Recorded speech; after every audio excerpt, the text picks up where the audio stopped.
Hello dear friends, मैं doctor कांचन गुरुकर, मैं स्त्री रोग तज्ञ और टेस्ट बेबी कंसल्टेंट हूँ और पिछले 10 वर्ष से पुणे में कार्यरत हूँ। आज हम प्रेगनेंसी का 13th वीक डिस्कस करने वाले हैं। 13th वीक में बेबी में क्या क्या चेंजेस होते हैं, मदर में क्या क्या चेंजेस होते हैं, ये सारी चीज़ें हम इस वीडियो में डिस्कस करने वाले हैं। सो 13th वीक में बेबी जो है वो हमारा 7.5 सेंटीमीटर इतना हो गया है। बेबी का जो वेट है वो अराउंड 30 ग्राम्स इतना हो गया है। बेबी में जो डेवलपमेंट हो रहे हैं उसमें बेबी के जो फेशियल फीचर्स हैं वो अभी और प्रोमिनेंट हो गए हैं। बेबी के आईब्रोज और आईलिड्स पे छोटे छोटे हेयर्स आना चालू हो गया है। बेबी के स्किन के ऊपर एकदम छोटे छोटे सॉफ्ट हेयर्स आना चालू हो गया है, जिसको हम लैलिगो हेयर्स ऐसा कहते हैं। इसके अलावा बेबी का जो ब्रेन है और बेबी का जो स्पाइनल कॉर्ड है उसका भी डेवलपमेंट अभी हो रहा है। इसके अलावा बेबी का जो सकिंग और स्वेलिंग मूवमेंट है वो भी अभी चालू हो गया है। बेबी जो है वो हमारा थम सक कर सकता है और स्वेलिंग कर सकता है और ब्रीदिंग मूवमेंट भी बेबी में दिखते हैं। बेबी के जो हाथ और पैर के मूवमेंट है वो भी अभी काफ़ी स्ट्रॉन्ग हो गए हैं, क्योंकि बेबी के बोन्स और मसल्स जो है वो भी अभी डेवलप हो रहे हैं। इसके अलावा बेबी का जो भी इंटेस्टाइन है, अतड़िया है, वो जो अम्बिलिकल कॉर्ड में थी, मतलब पेट के बाहर थी, जिसको हम फिजियोलॉजिकल गैस्ट्रोचियासिस ऐसा बोलते थे। तो 13th वीक पूरा होते होते ये जो सारी अतड़ियाँ है वो पेट के अंदर चली जाती है और ये जो गैस्ट्रोचियासिस है वो पूरी तरीके से नॉर्मल हो जाता है। और इसके अलावा बेबी के जो हाथ और पैर है उसका भी प्रॉपर डेवलपमेंट होता है। बेबी के जो फिंगर्स जो पहले पहले के वीक्स में 10th वीक तक ये फ्यूज थे, तो वो अभी प्रॉपर अलग अलग फिंगर्स जो है वो हो जाते हैं और उनका मूवमेंट्स भी चालू हो जाता है।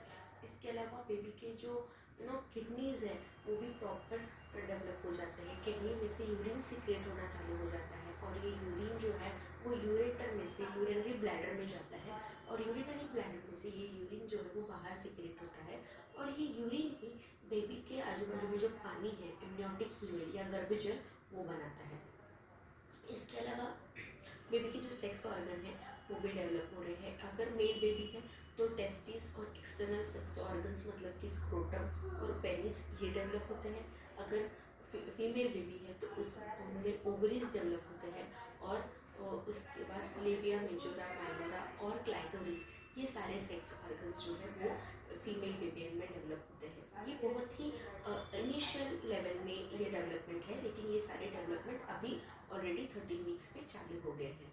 सो ये हमारे बेबी जो है उसके बाकी की चीज़ें जैसे है कार्टिलेज है, बेबी का लिवर, उसके बाद बेबी के लंग्स, बेबी का हार्ट, ये सारी चीज़ें भी धीरे धीरे मैच्योर हो रहे हैं। अडल्ट जो हार्ट है उसका रूप ये धीरे धीरे ले रहे हैं। बेबी का ये इस महीने में बेबी का जो नर्वस सिस्टम है और बेबी का ब्रेन, ये सारी चीज़ें भी और भी मॉडिफाई होके और डेवलपमेंट उनका आगे हो रहा है।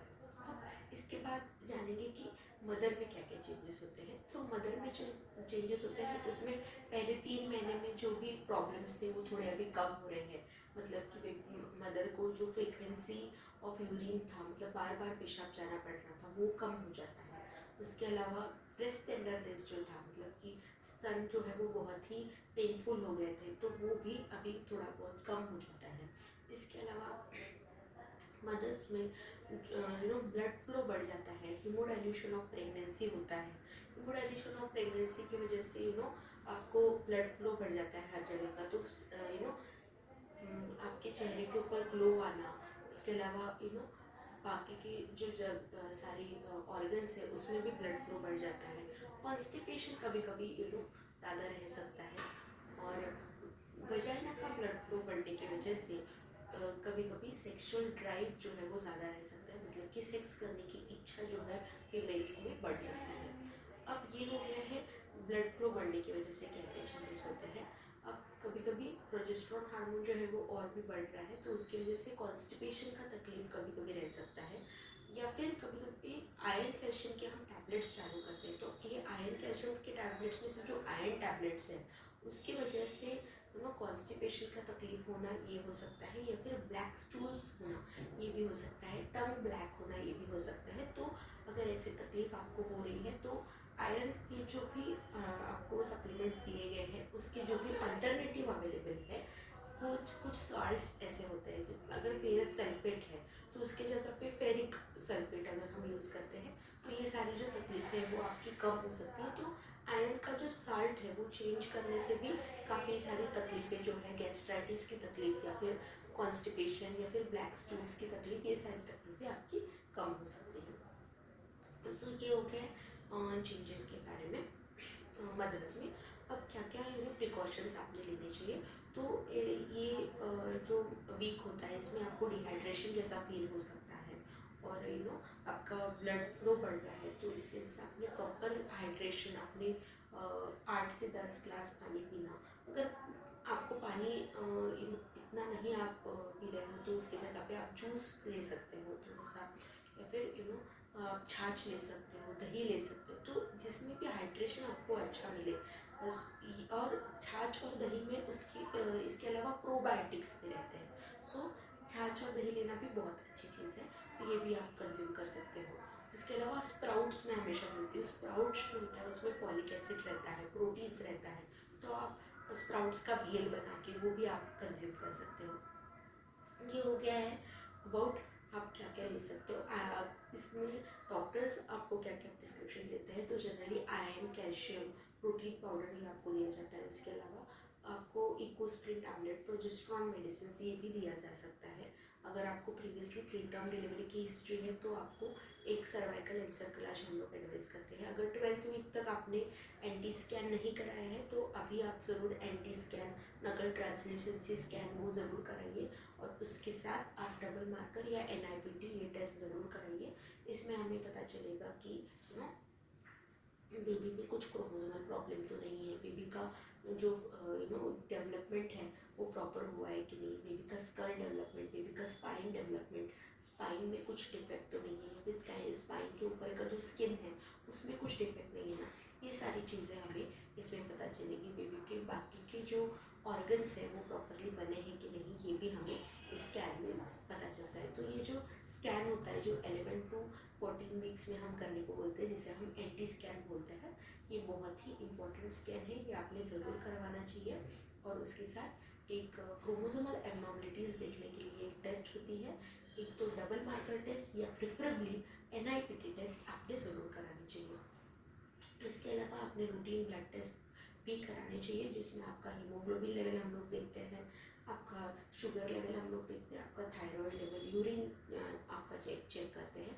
सो ये सारे बेसिक चेकअप्स भी आपने ज़रूर रिपीट कराने चाहिए। अगर हाई रिस्क है आपको तो आपका हम लोग एक OGCT करके भी टेस्ट करते हैं, ओरल ग्लूकोज चैलेंज टेस्ट। इसमें हम लोग आपको एक आप irrespective of your primary status, मुझे आप मतलब कि आपका खाने पीने के कोई संबंध नहीं होके एक 75 ग्राम हम ग्लूकोज आपको पीने को देते हैं, और उसके 1.5 घंटे बाद हम लोग आपका ब्लड टेस्ट करते हैं, और वो हमें इसमें आपका शुगर लेवल जो है वो 140 ग्राम से नीचे होना चाहिए। अगर ये 140 ग्राम पर ml से नीचे है सो आपका शुगर जो है वो नॉर्मल है और आप हाई रिस्क में नहीं हो। सो ये हो गया है OGCT के बारे में, ये हाई रिस्क में ही हम लोग करते हैं, अदरवाइज हम लोग 24 वीक्स पूरा होने के बाद ये टेस्ट करते हैं। अब इस मंथ में इस वीक में एक और सावधानी आपने रखनी चाहिए कि अगर आपके घर में पेट्स हैं, उसमें अगर कैट है तो कैट से आपको दूर रहना है, या फिर अगर कैट से आप खेलते भी हो तो उसका जो मोशन होता है वो आपने क्लीन नहीं करना है, क्योंकि वो जो कैट लिटर होता है उसमें टॉक्सोप्लाज्मा गोंडेट नाम का एक इन्फेक्शन हो सकता है। तो ये इन्फेक्शन जो है उसकी वजह से अगर ये आप क्लीन करते हो, ये फीसेस में भी, वो कैट के फीसेस में होता है ये, और अगर आप वो क्लीन करते हो तो आपको वो इन्फेक्शन हो सकता है, और उसकी वजह से आपसे ही बेबी में ये इन्फेक्शन हो सकता है, जिसको हम टॉक्सोप्लाज्मोसिस कहते हैं।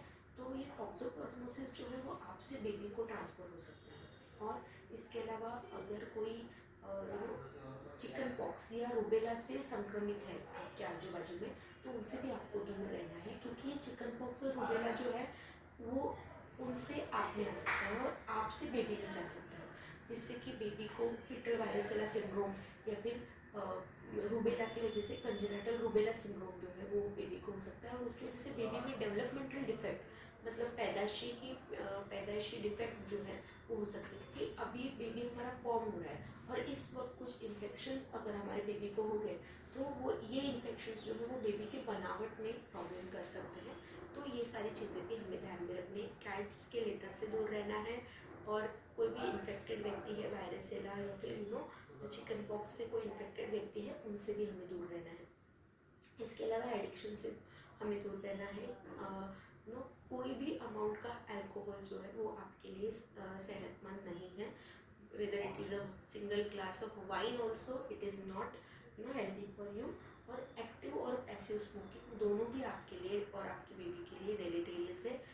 अल्कोहल की वजह से फीटल अल्कोहल सिंड्रोम जो है वो मदर्स से बेबी को होता है। अगर मदर्स ने अल्कोहल कंज्यूम किया तो उससे बेबी को फीटल अल्कोहल सिंड्रोम होता है, जिसमें कि बेबी को मेंटल रिटार्डेशन होता है, बेबी के आइज़ जो है वो दूर दूर होते हैं, नाक जो है बेबी की प्रॉपरली बनती नहीं है, और बेबी का IQ जो है वो भी कम रहता है।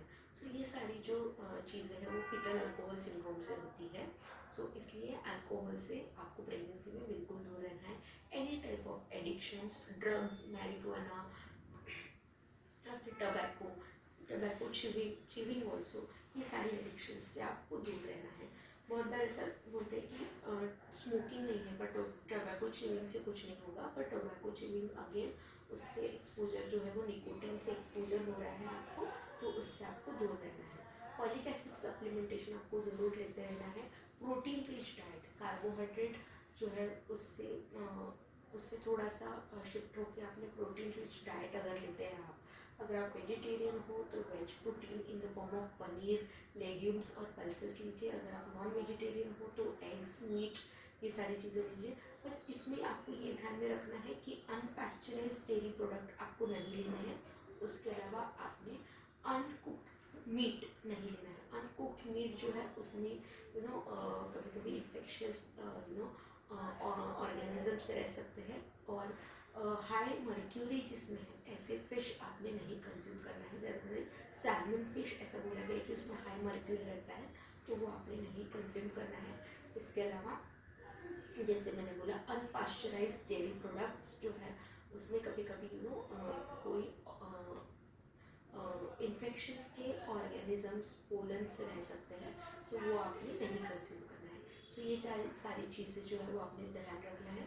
उसके अलावा आपने जो भी चाइनीज़ फूड है वो अवॉइड करना चाहिए, क्योंकि चाइनीज़ फूड में अजीनोमोटो होता है, तो ये अजीनोमोटो भी आपके लिए और आपके ग्रोइंग बेबी के लिए हानिकारक रह सकता है। उसके अलावा बाकी सारी जो चीज़ें हैं वो आप खा पी सकते हो, वेज नॉन वेज फूड, बाकी सारी चीज़ें डेयरी प्रोडक्ट आप खा सकते हो। और ऑफकोर्स मैंने बोला अनपास्चराइज्ड आपने नहीं खाना चाहिए, और अनकुक्ड फूड आपने नहीं खाना चाहिए, कच्चा दूध भी आपने नहीं लेना चाहिए। सो बाकी सारी चीज़ें जो है बटर मिल्क है, बटर है, कर्ड है, ये सारी चीज़ें आपके लिए बहुत ही सेहतमंद है। बाकी सारी चीज़ें आप कंज्यूम कर सकते हो। तो आई होप ये वीडियो आपको हेल्पफुल लगा हो। अगर हेल्पफुल लगा हो तो प्लीज़ हमारे चैनल को लाइक, शेयर और सब्सक्राइब कीजिए। Thank you so much.